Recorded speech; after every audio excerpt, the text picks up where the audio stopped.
Dígame si con esta sección de Santi usted no aprende un poquito más acerca de nuestra Puebla. Yo sí, la verdad es que yo sí, y aprecio mucho la colaboración del buen Santi todos los viernes a esta hora. Y ahora saludo también a la distancia, porque es momento de seguir aprendiendo los viernes con nosotros. Un espacio que gusta mucho es el Disparatario de Miguel Campos. Miguel, qué gusto saludarte, muy buen día. ¿Qué tal, Juan Carlos? ¿Cómo estás? Pues sí, a la distancia, pero con mucho calor aquí en el estudio también. Muy contento, listo para nuestro disparatario de hoy.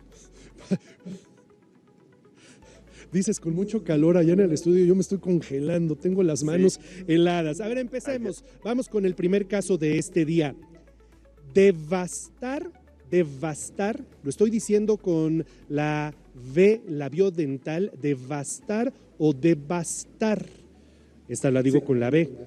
La B de vaca, la B de burro, devastar o devastar. ¿Qué quiere decir una? ¿Qué quiere decir otra?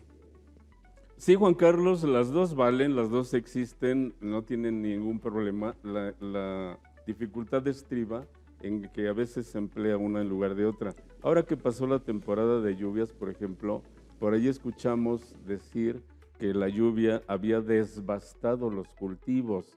Y no, en primer lugar no se dice desbastar, sino devastar cuando se arrasa con algo. La palabra devastar con V, y no es desbastar, sino devastar, significa quitar lo vasto. Vasto con V es algo grande.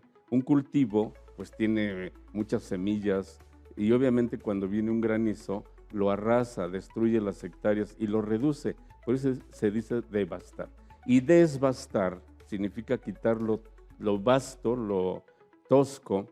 ¿Recuerdas que en la baraja hay una carta que se llama bastos, que es un tronco con extremos mal pulidos, cortados simplemente, y cuando el carpintero pule ese tronco, lo desbasta, le quita lo vasto, y eso es con B.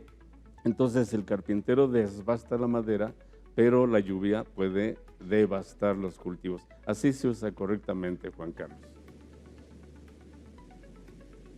Buenos ejemplos. A ver, masacrar.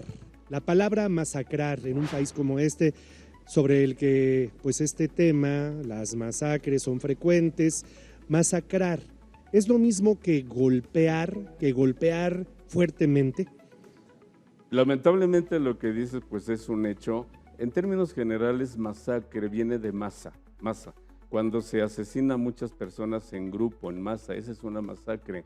Pero he escuchado con frecuencia a los cronistas de boxeo decir que un boxeador le está propinando a su oponente una verdadera masacre, porque lo está magullando a golpes, ¿no? Entonces, cuidado porque eso no es masacrar, simplemente es dar golpes y que lo está magullando. Ojalá que lo digan correctamente porque si no, se puede mal interpretar. Bueno, ese tema. Y se fue la luz y me quedé en penumbra o en penumbras. ¿Cómo se dice correctamente? ¿Se acuerdan de los eclipses de sol? Cuando hay una franja de luz y una de absoluta oscuridad prácticamente. Hay un espacio entre la luz y la oscuridad que se llama penumbra técnicamente. Bueno, derivado de esto, la palabra penumbra significa casi sombra. Pen, este prefijo griego, significa casi. De ahí vienen, por ejemplo, penúltimo, casi el último, península, que es casi una isla, una ínsula, pero no llega. Entonces, penumbra es casi oscuro. Podemos decir que estamos en penumbra, en singular, o también en penumbras, un poquito en sentido figurado. Ambas son válidas, pero no hay que confundir con otra palabra que se malusa, que es semipenumbra. Es una redundancia, es un disparate decir semipenumbra, porque penumbra ya significa por sí sola casi sombra. No hay pierde, Juan Carlos. A ver, la que sigue me gusta mucho. ¿El calor o la calor? Es buenísimo. Fíjate que hay una anécdota de un gran historiador mexicano, Antonio García Cubas, en la época de don Porfirio Díaz. Iba en una carretela por la Ciudad de México y hacía mucho calor, entonces subió una señora un poquito pasada de kilos y iba sudando, y al sentarse le preguntó a este señor, que era muy cuidadoso con el idioma, y le preguntó, ¿qué opina de la calor? y dijo don Antonio que es masculino, señora. Efectivamente, Juan Carlos, es el calor. En algunas regiones, como un modismo regional, dialectal, dicen la calor y también es válido, pero lo común en el idioma, digamos, académico es el calor. ¿Recuerdan esa versión de la mar oceana, como decía Cristóbal Colón? Ahí es un sentido poético para hablar de la grandiosidad del océano, del mar, como si fuera una madre, una matriz, ¿no? Entonces es la mar oceana, pero solamente en sentido poético. El calor es masculino, lo correcto es eso, y en algunas regiones la calor también vale. Esta yo creo que va a ser muy interesante porque es una expresión que utilizamos de manera muy común. Ya en sí la palabra ojalá, y nos los vas a platicar ahora, tiene una carga de significado histórica muy, muy importante. Pero de repente también decimos ojalá que Dios quiera. A ver, sería una redundancia. Primero, platícanos qué quiere decir en realidad el ojalá. Desde luego es una redundancia. Recuerden que los árabes estuvieron en España muchos siglos y dejaron muchas palabras. Una de ellas fue esta, voy a permitirme decirlo en árabe, washallah, que sería Dios quiera. Eso literalmente, Alá es Dios en este idioma. Entonces, washallah significa quiera Dios. Cuando nosotros decimos ojalá que Dios quiera o ojalá Dios quiera, pues es una redundancia, Juan Carlos. Basta decir Dios quiera o ojalá que Dios quiera. Y cuidado también, muchos dicen ojalá Dios quiera. Hay que agregarle ese relacionante que para que tenga sentido. Ojalá Dios quiera es un error, es una redundancia. Basta con decir ojalá que te vaya bien. Dios quiera que te vaya bien. Son las opciones correctas. Ojalá, es decir, que Dios, que Alá quiera que eso pase. Buena explicación. Me queda un minutito, Miguel.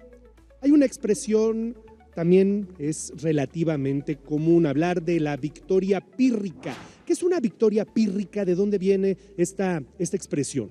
Muchos confunden pírrico con miserable, con breve, con pobre. Cuidado, porque no tiene nada que ver. Por ejemplo, en una contienda política, un partido político que ni siquiera pinta, de repente gana 2 diputaciones, mientras otro gana 80, ¿no? Los que ganan 80 se burlan del pequeño porque dicen, fue una victoria pírrica, o sea, pequeñita. No, la victoria pírrica es aquella que se gana a costa de una enorme inversión de recursos. Viene de una historia griega, había un general que se llamaba Pirro, que peleó una vez contra los romanos, y 20,000 hombres de Pirro, de este rey de un lugar que se llamaba el Epiro, y ganó la batalla, pero cuando le dijeron el parte militar, ganamos, pero perdimos la mitad de los hombres, Pirro exclamó, con otra victoria como esta, estoy perdido. Entonces, victoria pírrica se refiere a Pirro y quiere decir que tú ganas de acuerdo, pero con una enorme pérdida, así que es muy relativa a una victoria pírrica, Juan Carlos. Pero no la confundan con algo pobre o miserable. Cuidado, nada que ver.